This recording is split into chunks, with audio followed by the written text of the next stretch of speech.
Well, hello, good evening, everybody. My name is Erik Flesch. I'm the director of the Mining and Rollo Jameson Museums, and welcome to the second in a series of 3 talks hosted here at the museums. This is fall 2020 by illustrious historian James B. Hibbard on the topic of both enslaved and free Black miners in Platteville, Wisconsin. The title of the talk tonight is Slavery in Platteville, Part 2, The Roundtree Family. So it's very exciting to see an audience of 100 participants. So once again, this event is sold out, and I couldn't be more pleased to see so many friends of the museums, leaders of the city of Platteville and the UW Platteville, as well as many new faces and new museum participants. Programs such as this lecture series help to keep our museums a wonderful regional resource for lifelong learning in natural history, cultural history, and science and industry. And because all of you are here tonight, the museums are not only a place where history is preserved, but also where the sense of place of our driftless region and the pioneering legacy of its people are shared with the next generation in the spirit of inclusivity, diversity, and equity. I'd like to thank those whose financial support has made tonight's presentation possible.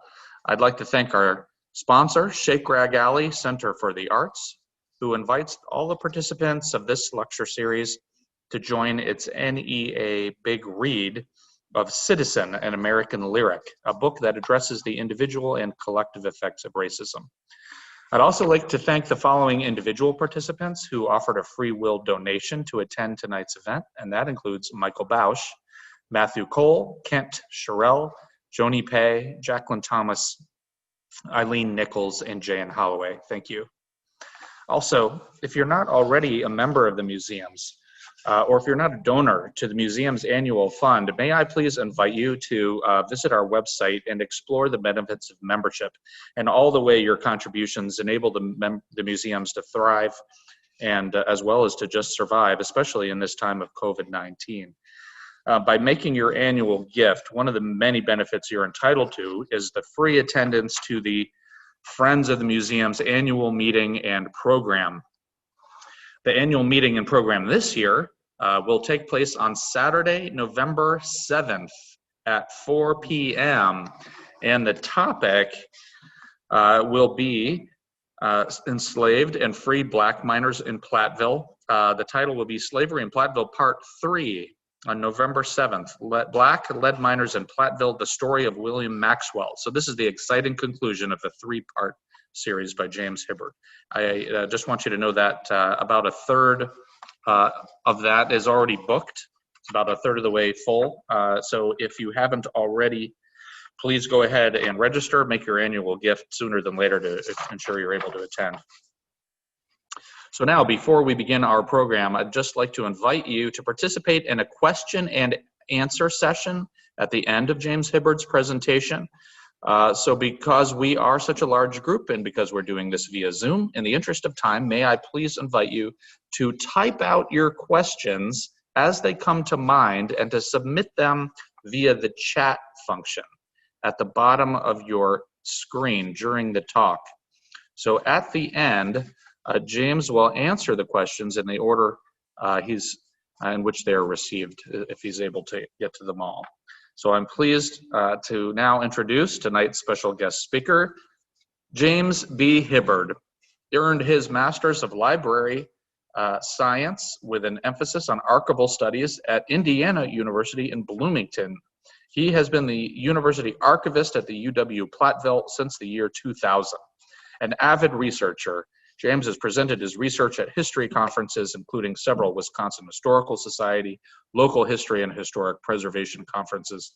In addition, he has published 2 books on the histories of Platteville and Lancaster, Wisconsin. His articles have appeared in the Wisconsin Magazine of History, the Atlanta Historical Journal, and other periodicals.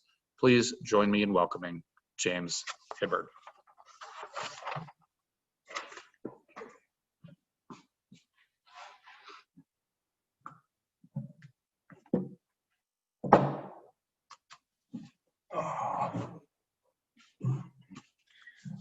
Thank you all for joining us tonight. It's a pleasure. It's a little unusual. The Zoom, I'm not exactly a great Zoomer, but I'll try my best. I'm glad you all could make it. Anyway, I'm James Hibbard, and I've got a lot to say, so why don't we get started here. I'll do my best to get the technology down here.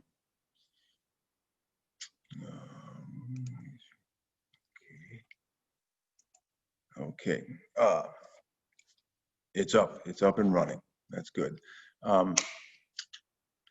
This is October 22nd, 2020. So the title of it today is Slavery in Platteville, Part 2, the Roundtree Family.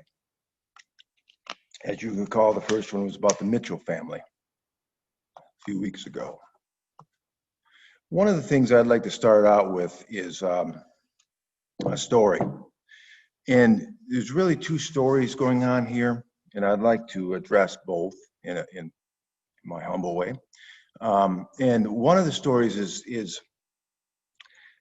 John Roundtree, the founder of Platteville, that he's, the historic founder, and he's this great civic leader and so forth. And he's and he ended up in this case the cemetery. I think the cemetery, his cemetery plot at Hillside Cemetery sort of encapsulates it. It's a wonderful site there. It's getting a little old now, but that's a photograph of it there. And in the cemetery, it's surrounded there by a fence. The fence was put up by Roundtree probably about 1880, 75, 80. And the same thing in the obelisk there is the Roundtree obelisk, the main family's obelisk that their names are on it. And then once you stroll in there, you see all the various graves and what. It's a wonderful spot. And as you're going through it, and there are several graves that are just have some just initials on them and whatnot. You notice there are two of them, specifically two graves that are just single letter graves. One is a W. I hope you can see it there, and that is evidence and research has revealed that is probably William. The man's name was William Maxwell. He lived with the Roundtrees for a short while, and he led mine. He was a black gentleman. And the other stone is probably Rachel's.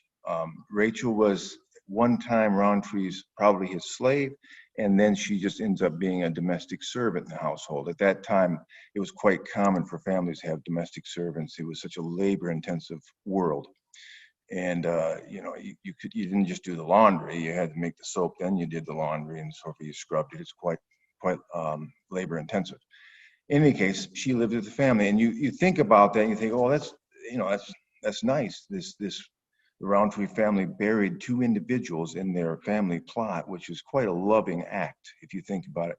These would have been non-relatives, and yet they felt strongly enough about them and were close enough to them. They actually buried them in their Roundtree plot, and so you have that side of John Roundtree.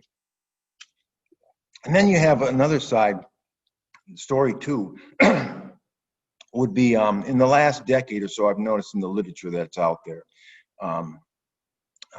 sort of the John Roundtree, the asterisk, the John Roundtree, the unrepentant pro-slavery individual. And I've noticed, I try to keep up with the various literature and whatnot. And one of the things I've noticed was that more than one historian has called John Roundtree a pro-slavery Whig. These are all, of course, quotes from various articles and whatnot. And that encapsulates him somewhat, but not completely. There's much more to his politics than he's definitely a Whig. And we'll see how pro-slavery he was. And then another historian went ahead and said, well, just his presence in Platteville, it attracted other slave owners to Platteville. And in that case, the author, was referring, his example was an individual, actually, Asa Huff, who lived out in Potosi. Hardly, it was not Platteville. The only other person that was in Platteville was with slaves was James Mitchell, his Roundtree's brother-in-law. And then one historian said that Roundtree had benefited politically from the black labor that was in his household. And that, in this case, he's referring to sort of the old boys club, that kind of a thing, you know.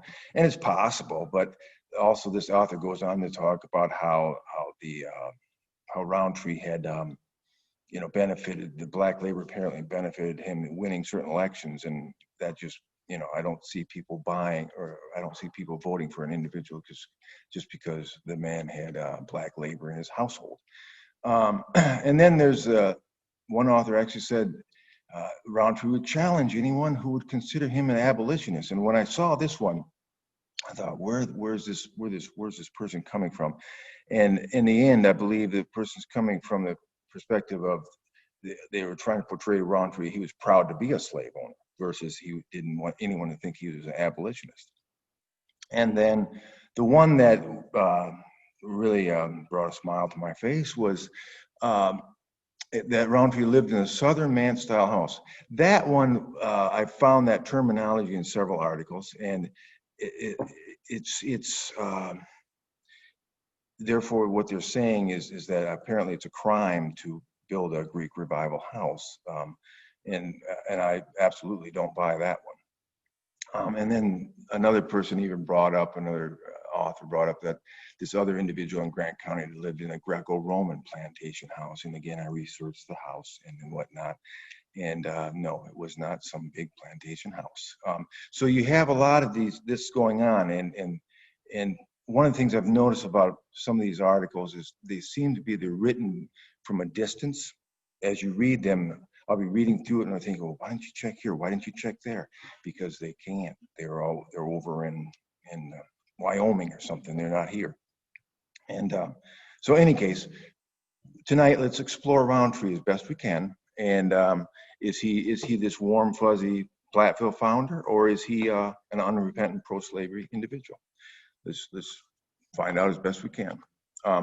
One of the things I like to do is you go back to when you do research, you have to do it, you go from the known to the unknown. You keep unraveling the mystery.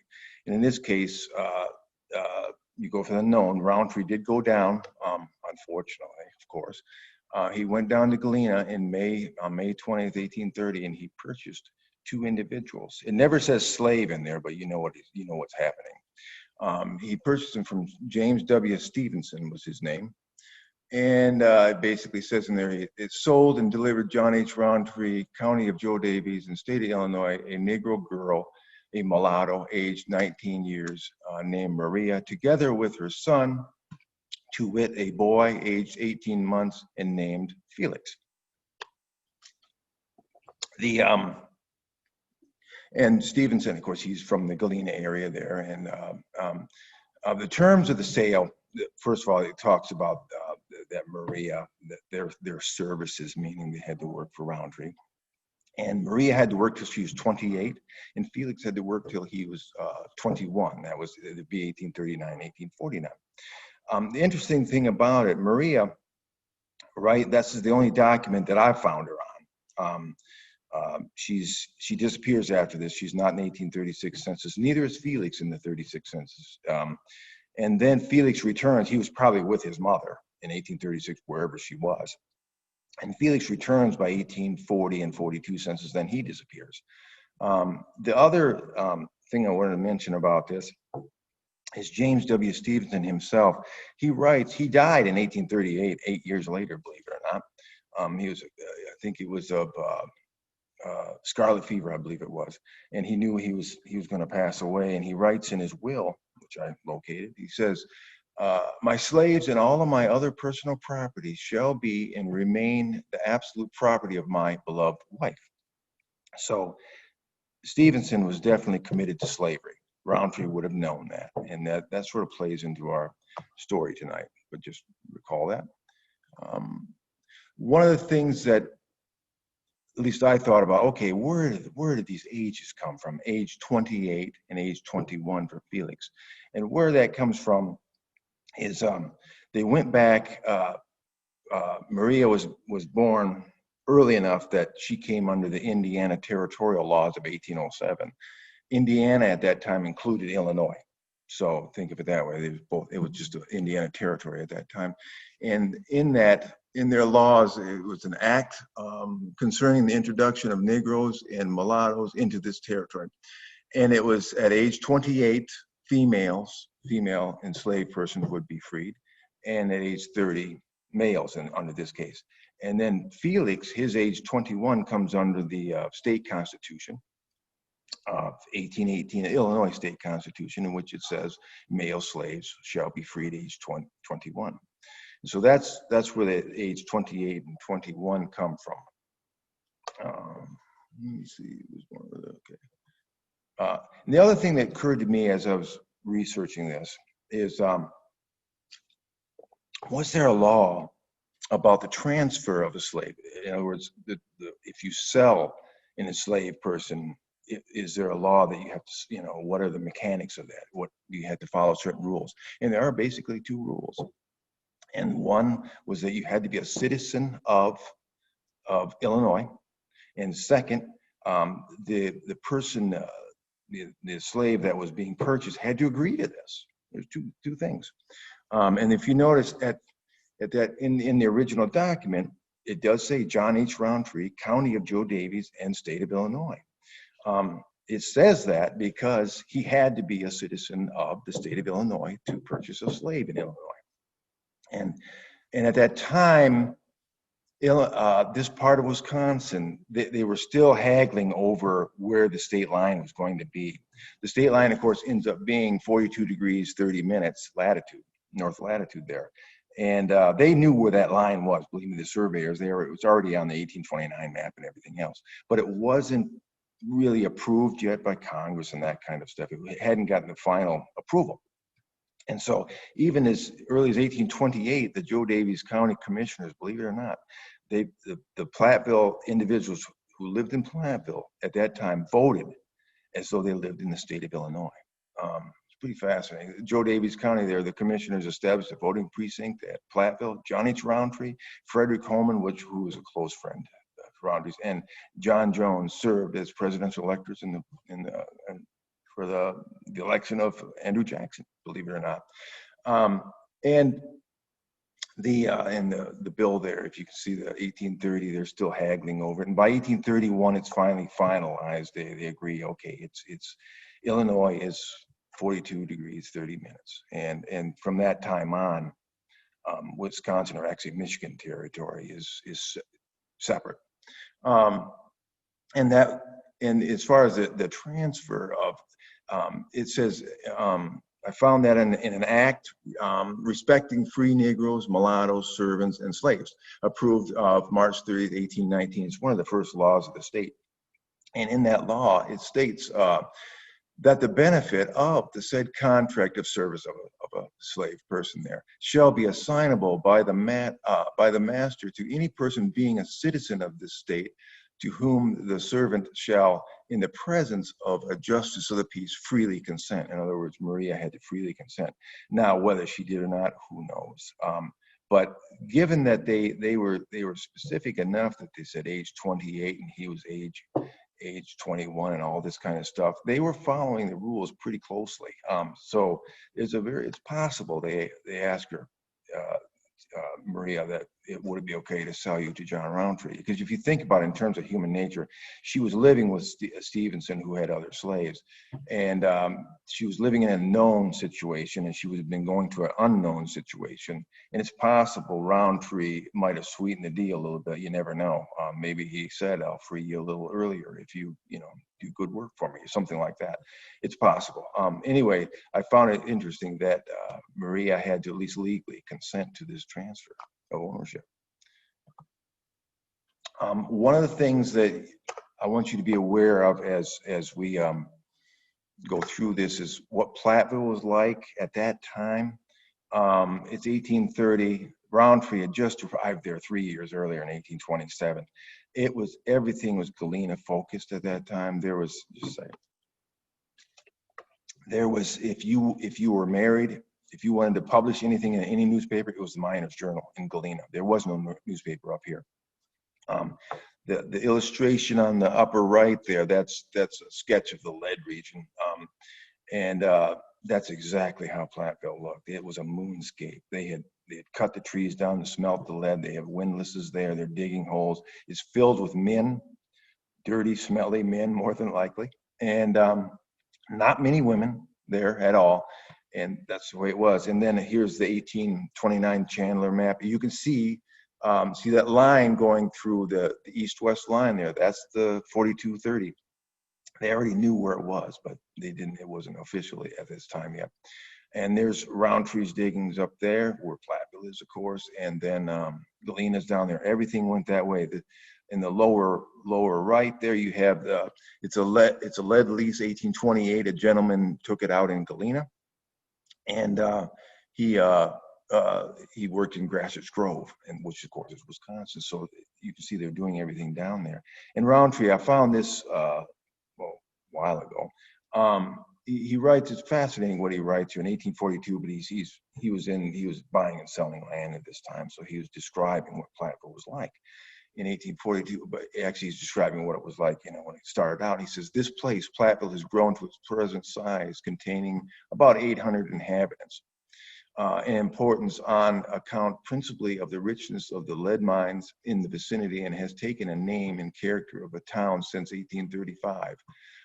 1835's date is when Roundtree platted Platteville, and then people could buy lots. That's why it started to grow then. Before that year, it was known as my or Rountree's digging. So that's a pretty fascinating account there, as he says. Who was John Roundtree? What was he like at this time? I think it's good to know exactly who he was. He had gotten married. He born in Kentucky, 1805. He comes up. He lived in Illinois for a while, where he was a sheriff, and then he comes up to the Platteville area here in 1827. July 4th, 1827, he goes up on the mound out there, the Platt Mound, and he sees the future site of Platteville, and he decides to settle there. And he comes down, and then in 1828, he establishes a smelter in Platteville, what becomes Platteville, a store, and he marries. It was quite a busy year that year. He married Mary Grace Mitchell, daughter of abolitionist Samuel Mitchell. And then at the same time, it was interesting. He gets married on August 7th. August 13th, he orders $300 of furniture and stuff for his house. It's really an incredible list here. $300 was a fair amount of money back then. He had plates, a dozen Windsor chairs, bedsteads, beds, you name it. He bought, as one person said years later, he said, Roundtree, returned to Platteville with his bride, who turned his log cabin into a palace. That's written by a contemporary. That's pretty cool. So 1828, he's doing pretty well. He's got money. He gets married. They're buying furniture. They're setting up their house. Then things start to go south. Roundtree immediately, by 1829, the price of lead starts to drop. And he's worried about lead, labor, shipping, and contracts. And he writes here in the July 26, 1829 letter, he says, the price of labor is too high and provisions much higher than ever before. The price of transporting the lead this season is very enormous. Furthermore, I have a large lot of mineral on hand and nearly 400,000 that I wish to smelt. But being times are so hard and dull, I shall only smelt as much as I am compelled to do this season. And then 2 days later, he writes on July 28th, it would break me up to pay my debts at the present, the price of lead and freight being so high there. So my dear sir, allow me 1 year longer, and if lead cannot be sold for a better price, I will be willing to suffer it sold. I will pay you 10% amount that I owe you. In other words, he's just paying on interest at 10% at that. He tried to sell some lead there in March 21st, 1830 at a price of $2.25, and it fell through. What was the price of lead? The price of lead, when he got married, basically, it was $4.25 per 100 pounds. Then by November of 1828, it drops to $3. By January of 1830, it's down to $1.61 and 3/4 of a cent. And then by 1832, 2 years later, it's back up to $5.25. So that you can see where lead is dropping like a rock there by 1830. And he writes on April 7th, 1830, he says, the extreme low price of lead bears heavy, very heavy on me. For during the spring and summer, I am compelled to pay every dollar I owe to his laborers, which he has a lot of them, which is very considerable. Lead appears to be low, and he writes here in June of 30, lead appears to be low, and it might suit you to have the quantity to be received from me reduced to 200,000 pounds, and it will equally suit me. In other words, he keeps trying to sort of back off on various commitments because he's losing money hand over fist. And by 1832, he's selling his lead. Now you can see how it's totally changed. He's selling his lead for $5.25. So he's worried about, he's got a lot of lead, tens of thousands of pounds of lead. But if he sells it, he loses his money. He's lead rich, money poor. So what was Rountree's household like in 1830? His household, at the time, I went through the census, and in the census, there were about 105 people in Platteville in 1830. 88, in terms of their ages, white males, ages 15 to 60, there are 88 of them, and 17 white females of the same age, working age here. So you have a 5-to-1 ratio of males in favor of males over females. What was the Roundtree household like in 1830? 36-to-1. He had white males ages 20 to 30, 21 of them. White males ages 30 to 40, 15. And then white females aged 20 to 30, 1. His wife, Mary Grace. He lived, so you can, there's the little map down there. He lived there sort of in the southeast corner of what becomes Platteville there.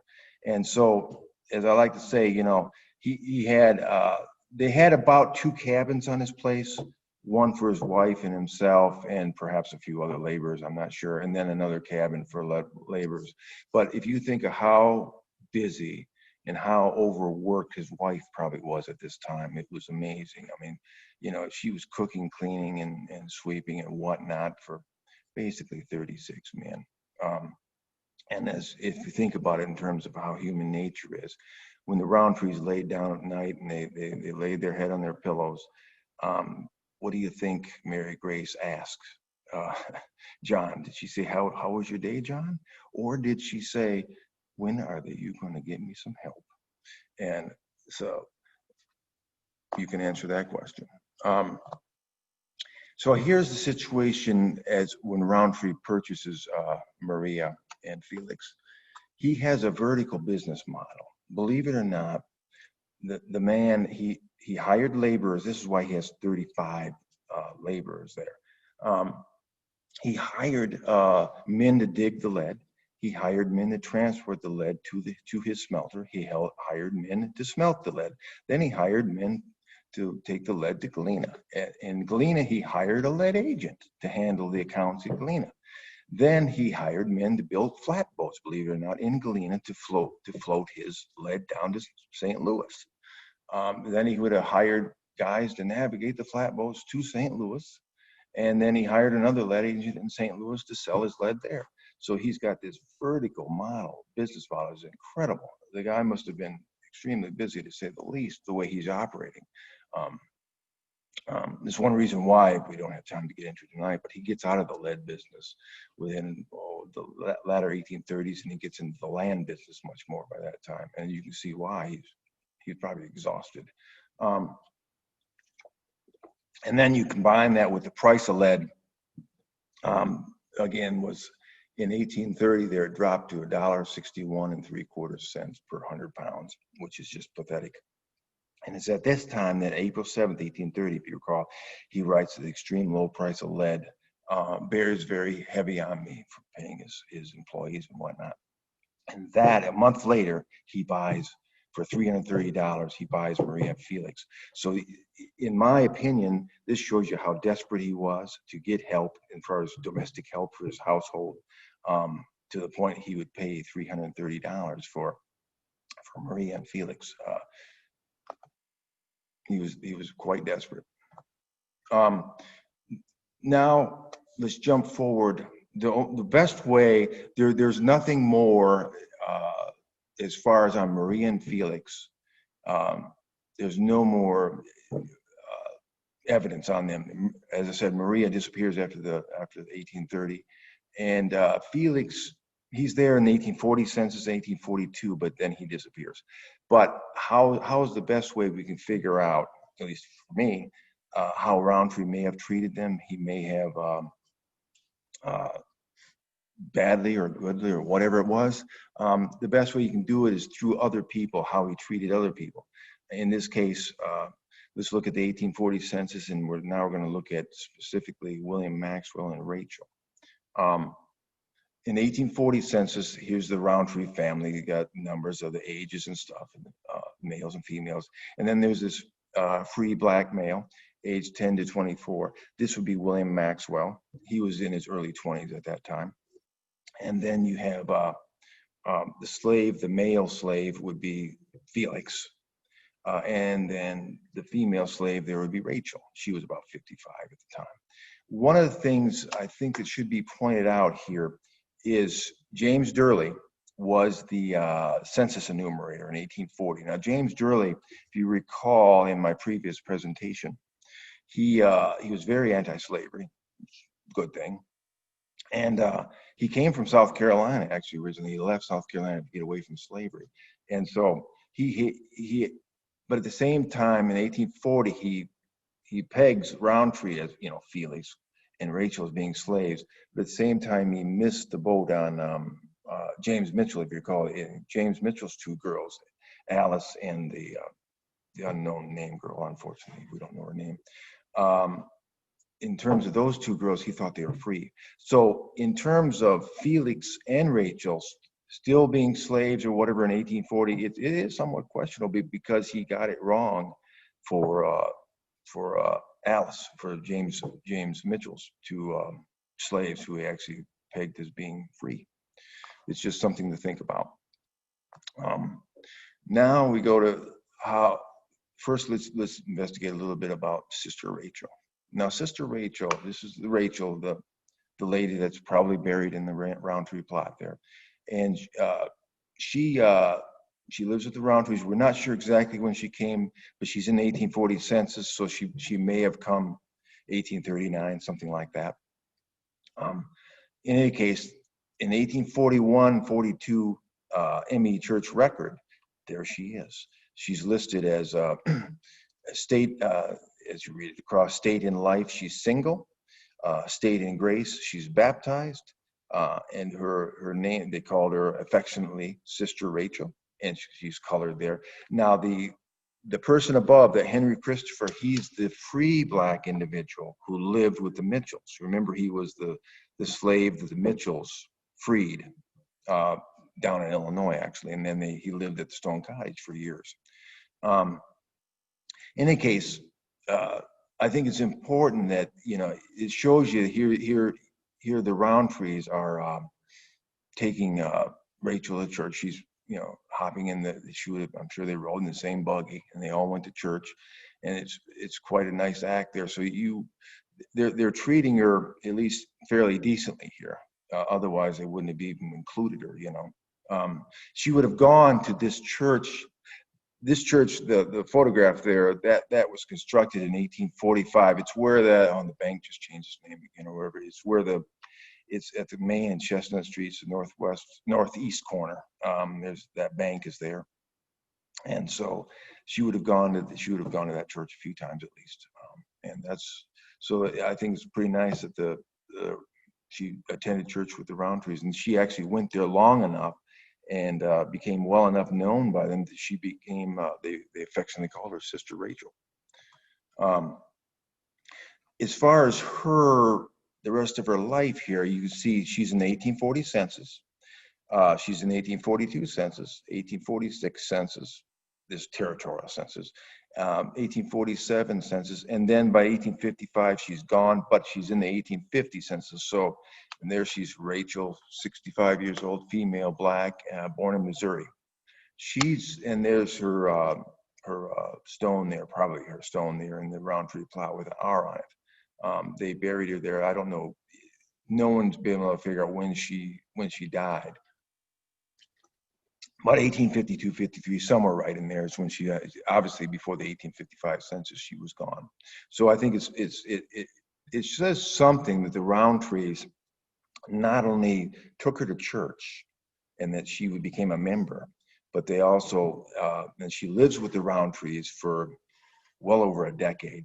And when she passes away, they thought enough of her that they buried her in their cemetery plot. The other man, this guy, William Maxwell, I'm only going to give you a teaser tonight about him because he is the main feature of the third presentation. But I'll give you enough that so it helps with the Roundtree story here.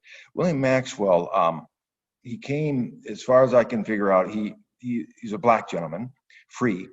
He came to live with the Roundtree family in 1840. He shopped in Platteville. And then he went out and he prospected for lead. The way it worked at that time, you didn't just walk on someone's land. He would have had to go up to Roundtree, knock on his door, talk to John, and he would ask John, could I go on the back 40 and check for lead? And Roundtree would have to prove it. So he goes out there, and then he found lead in Platteville. But I'm not going to tell you where. You have to turn into the next presentation for that. It's a fascinating story.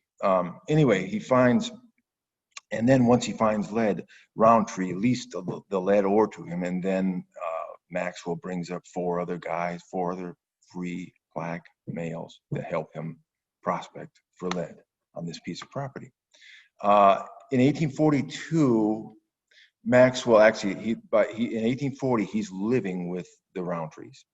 By 1842, he's living with the four other gentlemen in Platteville, near actually where the police station is today. And then in 1842, a person owed him, it was $10 or something like that, and he wouldn't pay him. And so William took this gentleman to court, and he won his case. Whose lawyer did he pick? Who did he use? Roundtree's lawyer. You'll find out a lot more about this the next time. But again, I don't think it's coincidence they're using Roundtree's lawyer. And then he's probably the W in the cemetery plot. He's probably the W in there, William Maxwell. And they felt, I suspect he possibly passed away in 1843-44 winter. They had a big smallpox outbreak at that time, and at least 25 people died, and it probably William is one of them. So in terms of William Maxwell, the Rowntrees not only does he live with them, but they support him in his efforts to make a living at lead mining. Now, in terms of Rowntree's politics, he starts out as a Whig. There's no, this is as early as 1838, he was elected to the state assembly, I think it was, and he was a Whig. And here in 1850, he's still a Whig. And he's, and then by 1852, if you're unaware, after the 1852 election, 1853-54, the Whig Party falls apart basically over slavery is what happened. They couldn't decide which way to go on it. And John Roundtree joins at that time. He picks up and he becomes a Democrat. And he stays there for just a few years, and then the Civil War breaks out, and that's when he becomes a Republican. In 1862, he runs for, as you see, and he becomes a state assemblyman as a Republican. And what else is he doing? And during the Civil War, he's very pro-union during the Civil War. He in 1861, 62, 63, you name it, it doesn't matter. They would have these big patriotic rallies for people to join, for young men to join up and go fight in the war and stuff, and that kind of, and raise money and whatnot. And they would always meet in Roundtree's yard. They either meet there or end up there somehow. So he's very involved in that. And then in 1862, he actually forms the Platteville Home Guards, Company A, 107 men. They are all men. In this case, they're all men who are older gentlemen. They're all in their 50s and 60s. They weren't, these guys were the ones who wouldn't have been going off to war per se, but they still wanted to do their contributions. So they got a permission to form a company just in case Platteville needed to be defended or something like that. The way it worked, and the importance of this is again, John Roundtree was the organizer of it. He went out, the way you established a company at that time, you would go out and you'd literally canvass and try to get men to join your unit. And you'd knock on doors, you'd have meetings, whatever, and you'd get your 100 guys. And then once you had your 100 men, then you'd have a big election. And guess who would be elected? Usually the guy who organized it, becomes the captain of the unit. Roundtree becomes the captain. He wasn't appointed, he would have been elected. In another article, it talks about him being elected. One of the interesting things here is of all the people that join up, the other area on the right side, James Durley, the guy who did the 1840, he was the 1840 census enumerator. Now, Durley, again, was very anti-slavery, well known to be anti-slavery.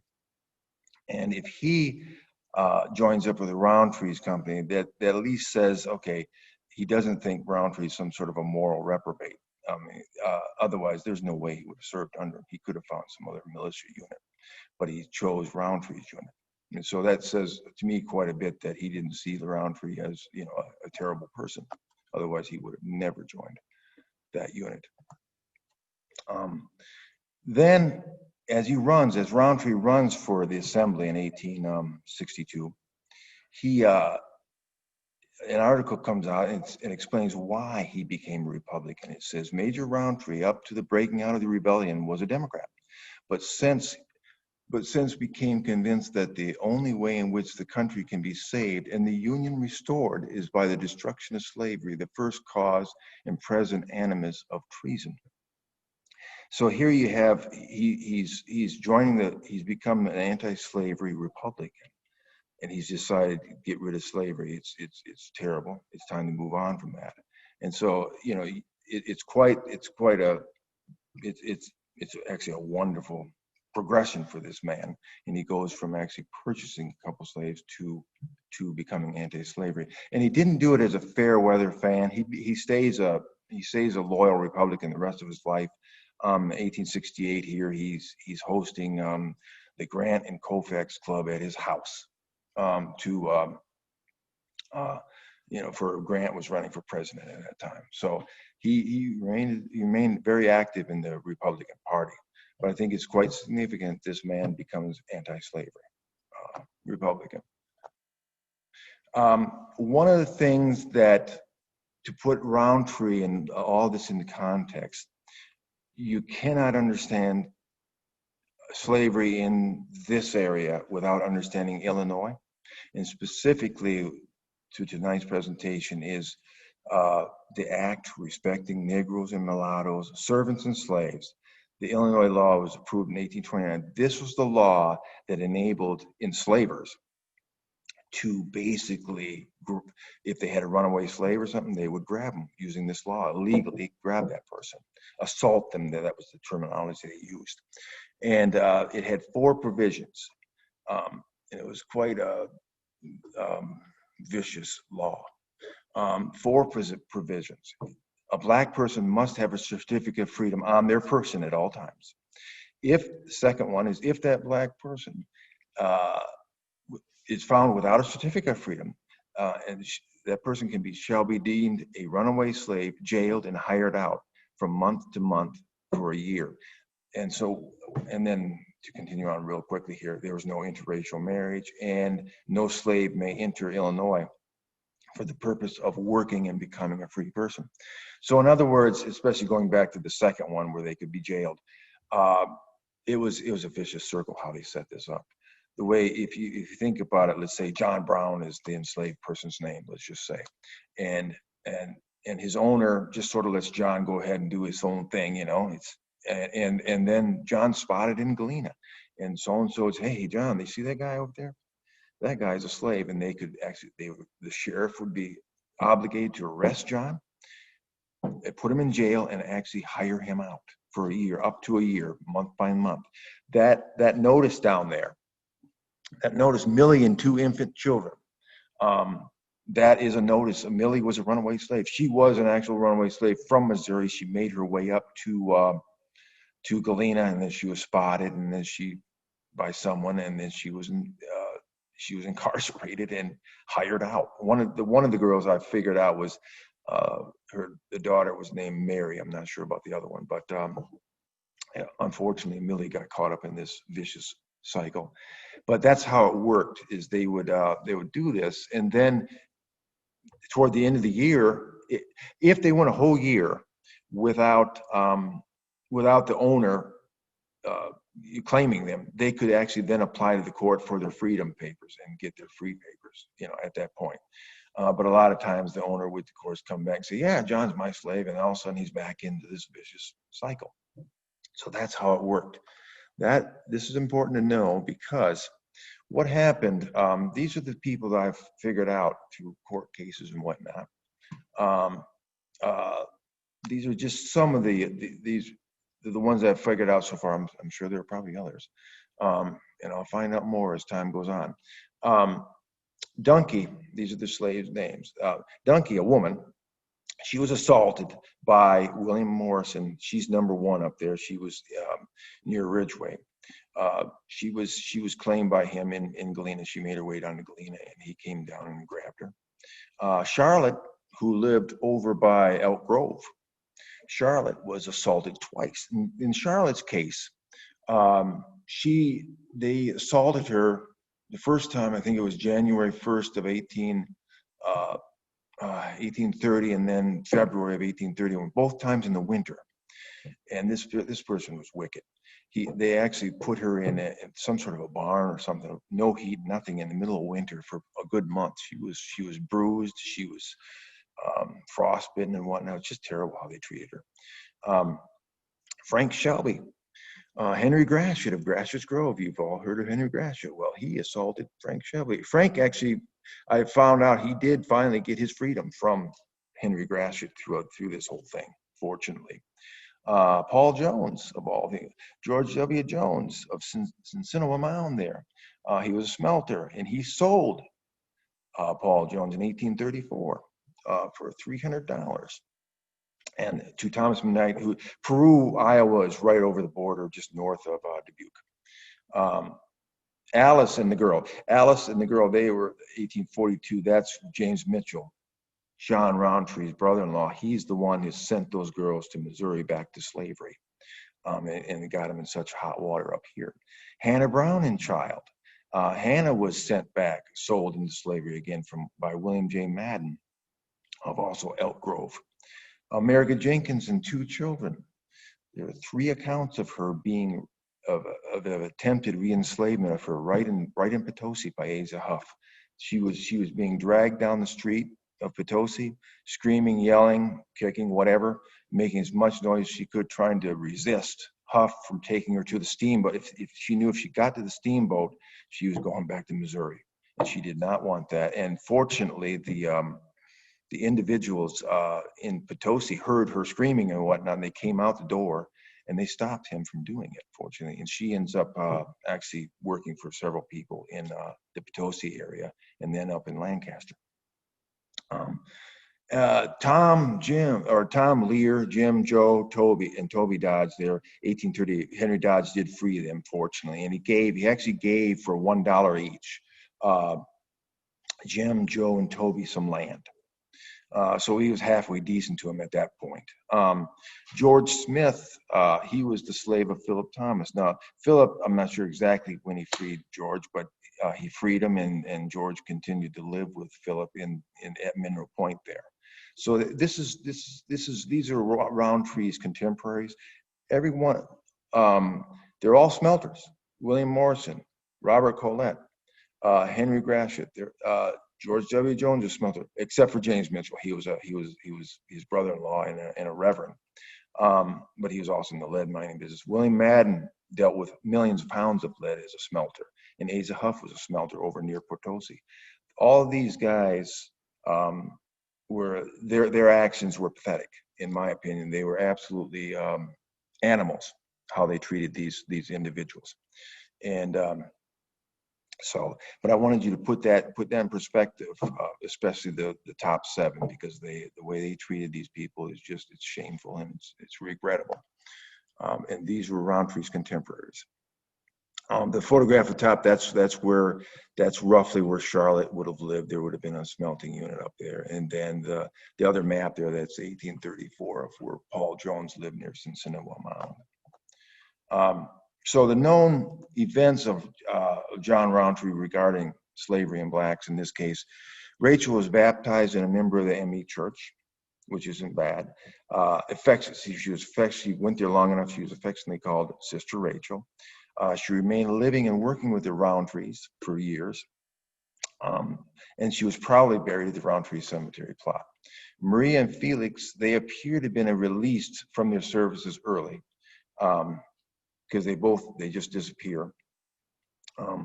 William Maxwell lived with the Roundtree family in 1840. He leased mining prospects from Roundtree. He hired Roundtree's attorney, and he was probably buried in the cemetery plot by the Roundtrees. Edward Matthews, he's the Reverend, the Baptist minister who came in the previous presentation, who kept pursuing James Mitchell, if you recall. Edward Matthews never confronted Roundtree about slavery. He was in Platteville multiple times, chasing James Mitchell, but he never confronted Roundtree, which tells me Roundtree might have been out of the slavery business as early as 1840 or before, you know. And Roundtree himself held pro-union rallies on his lawn. He organized and became a captain of a pro-union militia unit. James Durley, the anti-slavery advocate, served under Roundtree, showing that he didn't consider Roundtree a terrible person. And Roundtree remained an anti-slavery republic, became and remained one for years. Now, if you consider Rachel, this is the best we can get as far as Roundtree's treatment of these people. Rachel would have known Felix. She may have known Maria, but I doubt it. But she definitely knew Felix. They lived in the same house. If Roundtree had mistreated or sold Maria or Felix, and Rachel would have known, she would have known about it, and I cannot imagine that she wouldn't have been an obstinate servant, someone who would have resisted Roundtree, at least however she could have. And then Rachel witnessed, she would live there when William Maxwell was there. She saw how Roundtree treated William Maxwell very well as well. So she saw the support that he gave William Maxwell. Rachel also could have found work, more than likely she could have found work elsewhere if it was that terrible at Roundtree's, but she did not. She stayed there. And she works there for several, whereas if you think about it, America Jenkins, she worked for several families in the Potosi area in Lancaster, showing that Rachel, if it could have done a similar thing. So it wasn't out of the ballpark. So it sort of shows that it was her choice to stay there in the Roundtree household. And the Roundtree family would not have buried Rachel in their family plot if she were obstinate or just, you know, a resistant kind of a domestic servant. And therefore they got along of some type.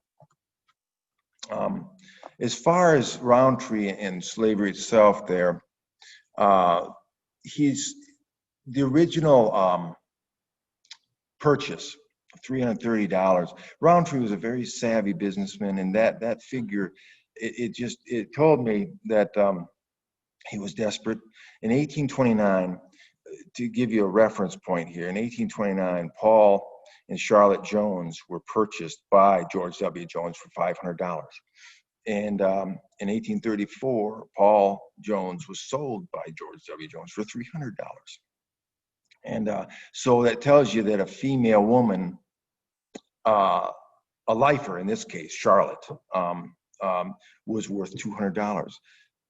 Maria would only be, Maria was only obligated to serve Roundtree or anyone else for another 9 years, and yet Roundtree pays $330 for both of them. And of course, Felix wouldn't have been worth a heck of a lot, and I know that the part of this is, I hate talking about money and buying people, but take away the emotions at the moment and just think about it through a business-wise. I mean, it's the last thing you care to talk about. But if you look at it just as a business arrangement or whatever, it wasn't a good business deal, and yet Roundtree did it.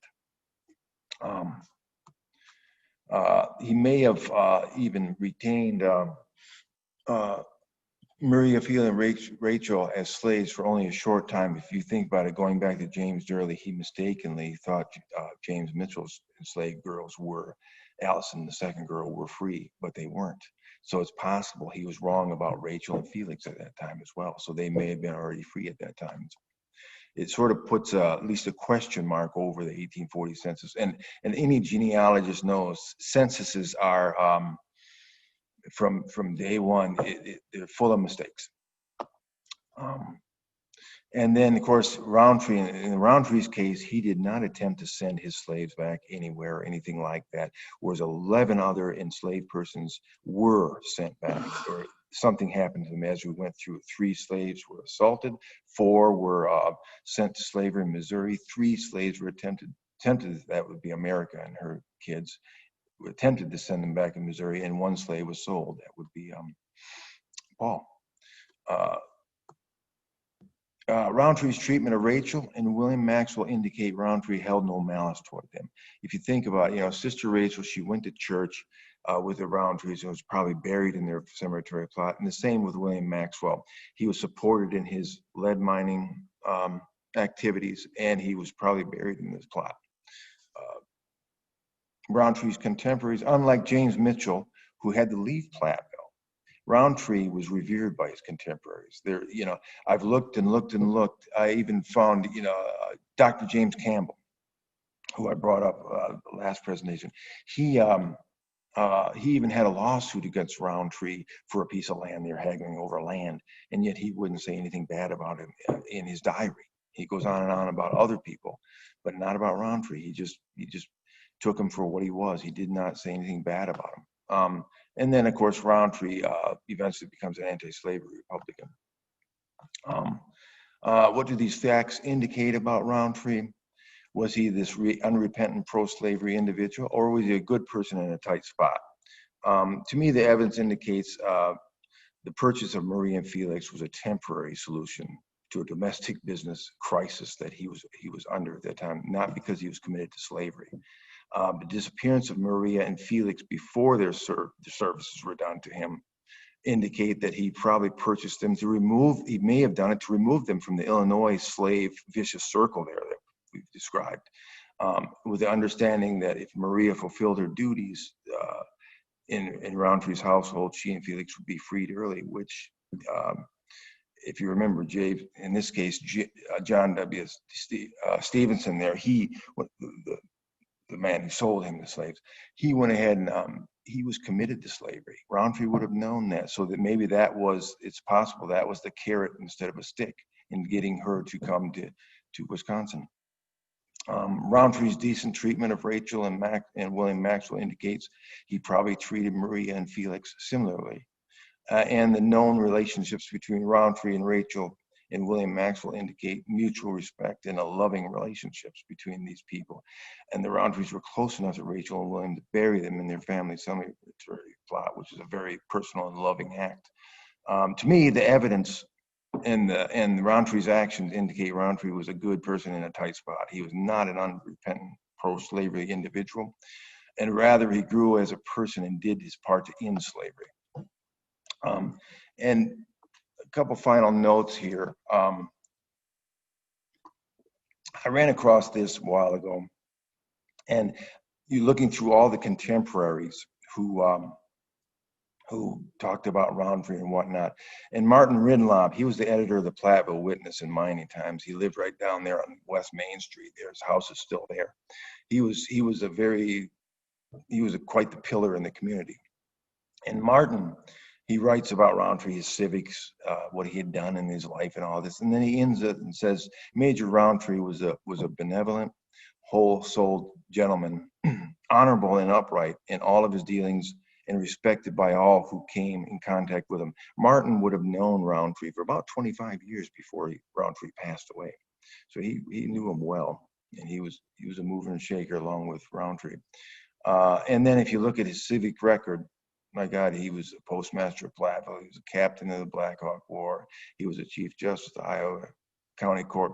He sponsored the Northern Badger. I love that name for a newspaper. Maybe the Platteville Journal will consider renaming itself the Northern Badger. That was the first newspaper in 1840 in Platteville. He purchased about $30 of books for a Platteville library in 1837. This is when Platteville was still pretty much a dirt patch in the road there. He's a member of the State Constitutional Convention, elected to the Territorial Assembly, and so forth. And he also definitely helped out with the Platteville Academy and Normal School. Without Roundtree, I don't believe UW Platteville would be here today. It would be somewhere else, but it wouldn't be here because the academy wouldn't have started and the Normal School wouldn't have started. One final thought. We all, as historians, we all love certain historians and whatnot. And one of my favorites is Victor Davis Hansen. He's a classicist. He loves to write about Greeks and Romans and whatnot, ancient Greeks.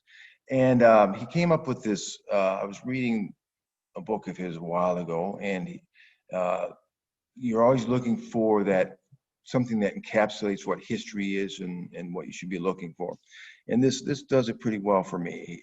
Victor says, we should not expect to see precisely in Greek freedom, American liberty, in Greek democracy, English parliamentary government.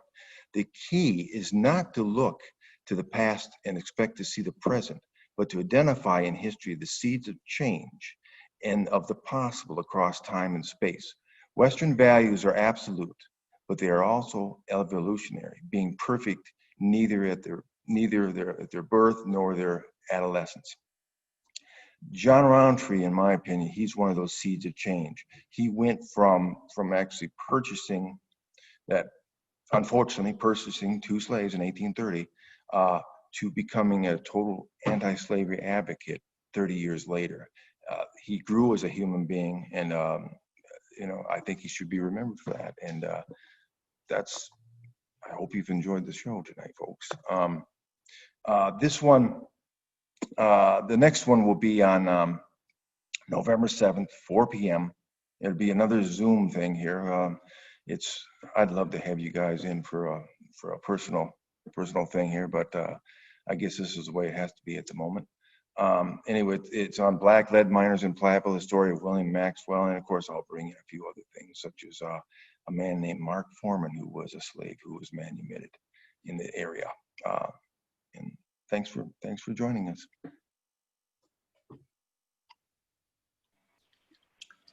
Hey, very good. Thank you very much, James. So thanks to all for participating. Now, this would be an opportunity to ask some questions. We'll go ahead and begin with the first question asked by Tom Hunt. Is William Morrison also known as James Morrison in Ridgeway? James Morrison, I believe, is a brother. He's a brother. There were two brothers. I think it was James and William. So no, there's two different individuals.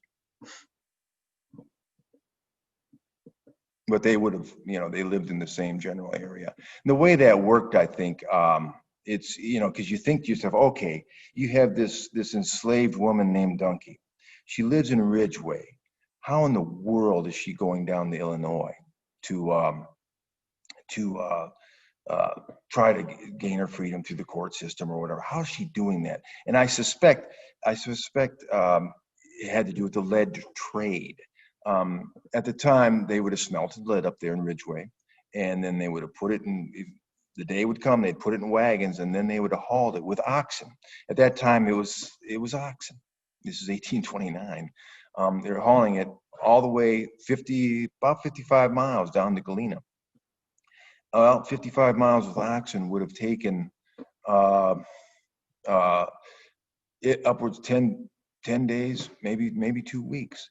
Well, I think Duncan was probably a cook or something. You know, they would have had her along, and then she got down there in Galena, and once she was there, there was a network there. I could do a whole program on that.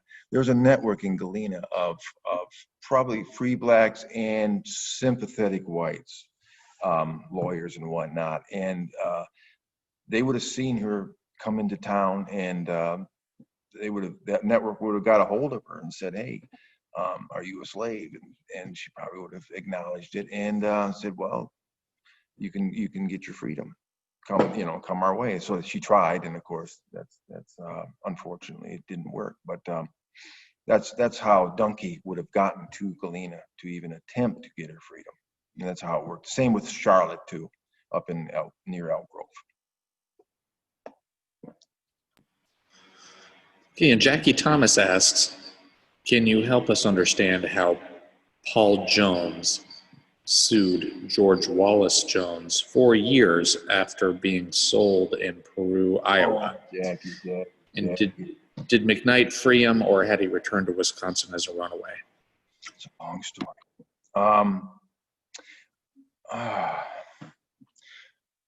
George W. Jones flat out lied.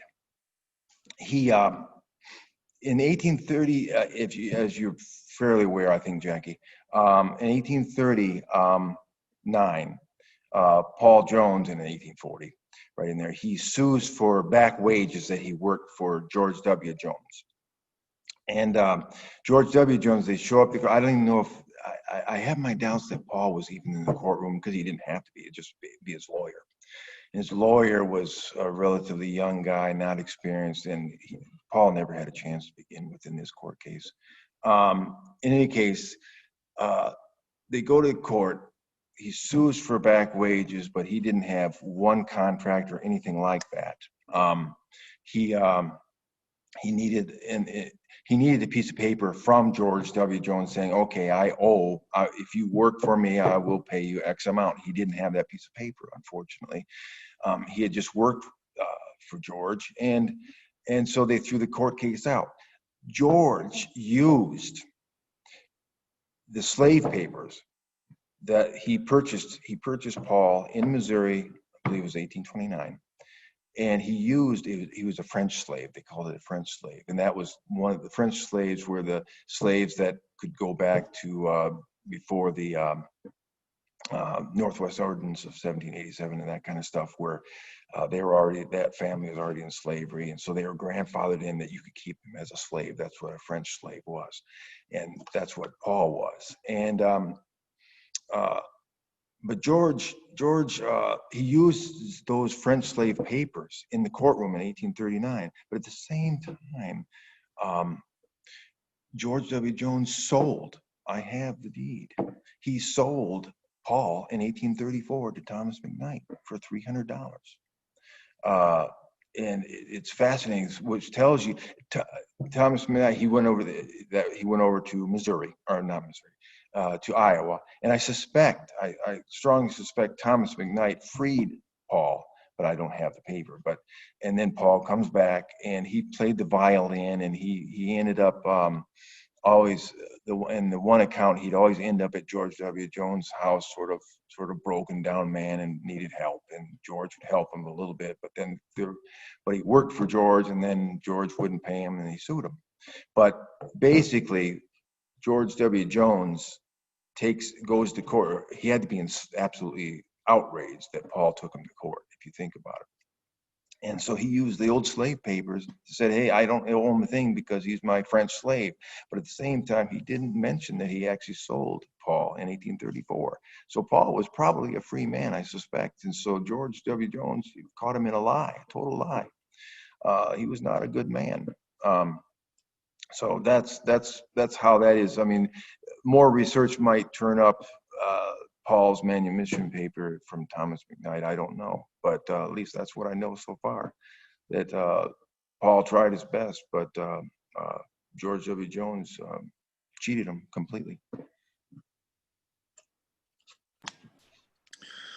Tracy Roberts writes, let's remember that enslaving people was illegal in the Michigan Territory, later to become the Wisconsin Territory. So discussing whether white minor colonists who enslaved people, quote, treated them well, unquote, or not, that seems to miss the point that they should never have been enslaved to begin with. So no, quote, good person in a tight spot, as you provocatively phrased it, James, illegally enslaves another person, whether illegally or legally. Would you speak to that? What's your question, Tracy?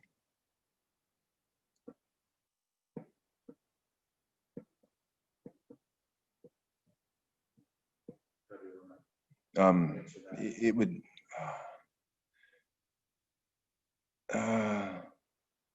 it's, you know, it's a long story, but I agree that it was illegal. There's no doubt about it. It doesn't make, I agree that in that sense, it was a wrong thing for Roundtree to do. What I'm trying to do tonight is show why he did it, the context, and how he was not committed to slavery, I do not believe. That's what I'm trying to show tonight. Okay, Pamela Davis is on as well, and she says some kind words and invites people to contact her about the Roundtree house. I believe that Pamela owns the home, and it's actually interesting and beautiful to be able to visit that home. Have you visited that, James? Yes, I have. Yes, I have. It's a beautiful home. Okay, Steve McMillan has an interesting comment. Thank you, Steve. Dave Krugler made a supportive comment of Tracy. Thank you. Charles Squires says, as another interesting comment. Thank you. Jackie Thomas says, thank you. Okay, here's Gene Tesdall. Thank you for offering your research It's extremely important that Platteville and the nation remember John Roundtree. It's equally important that we never forget Rachel, Maria, and Felix, whom Roundtree enslaved illegally in Platteville. Chattel slavery was illegal in Wisconsin in the Northwest Ordinance of 1787, Illinois statehood 1818, and Michigan Territory in 1818. How much do you think an enslaved person like Maria had the ability to agree to be enslaved when she and her 18-month-old son Felix were told they had been sold to Roundtree? Not a lot. We just don't know. The law said that they had to ask her if she would be willing to do this. You know, it's impossible to say as far as how much she would have, you know, how much latitude she had. We simply don't know.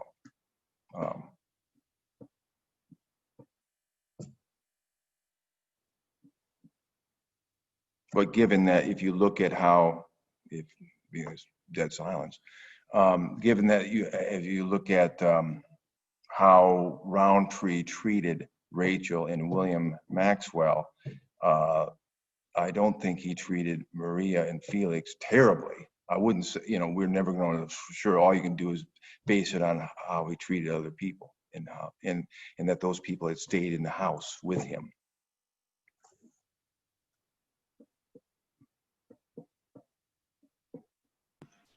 Okay, this is your time. If you've got other questions to ask, please go ahead and type it in the group chat to everyone.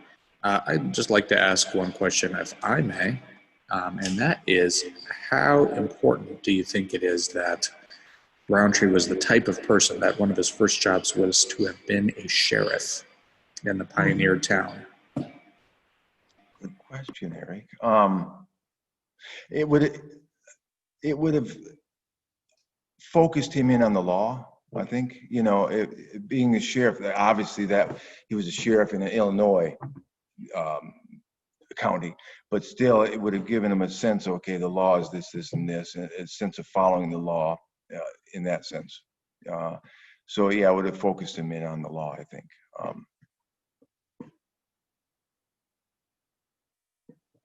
Keisha King raises a good point, which is she proposes, let's be clear that forced consent is not equivalent to consent. Mhm. Okay, any other questions for James now? James, anything else that you'd like to say about some previous questions been asked? No, I'm fine. I'd like to thank all of you for coming tonight. I've been looking forward to this. It's always, I get a kick out of researching it and stuff, and enjoy sharing the research. Great. Thank you again, James, so much for your presentation. Thank you all for participating. I invite you to join us for the third of James's talk again Saturday, November 7th at 4 p.m. for the Friends of the Mining and Rollo Jameson Museum's annual meeting. You can sign up at our website, www.mining.jameson.museum. And thank you again so much for being part of our community. Good night.